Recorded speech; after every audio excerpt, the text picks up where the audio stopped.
Nkwanirizaako gwe munnange akyagyekuumiddeko ensi Buganda anti munnange ensi Buganda kuno kwe kwaffe Kawanda Musoke ow'ennabalanga Bukoba Kyaggwe akaala amatendo nze nkubuuzaako nateera olunaku olwaleero kansuubire nti munnange oli bulungi munnange nno olunaku olwaleero nsaba atwajjukanyeeko ku bino nabyo ate tubimanye obadde okimanyi munnange nti amannya g'ebika agamu gagenda gafa so nga ate okufa kwago nkuba kwoleka akufa kwazimu ku mpisa zaffe n'obulombolombo ko n'ebyafaayo byaffe nga Abaganda nzikiriza olwaleero nkuwe amannya n'amakulu gaago naawe ogamanye otuume erinnya ng'omanyi kye litegeeza.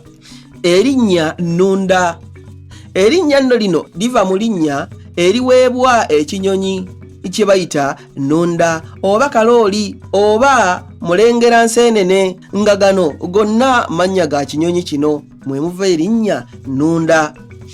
Abange ebyo nno osiibisuseekaawo wabula munzikirize nzire ennabalanga Bukoba Kyaggwe tuddiŋŋana ate mu kitundu ekirala ng'ate munnange nkuwa ebirala. Ayi Katonda kuuma Namulondo.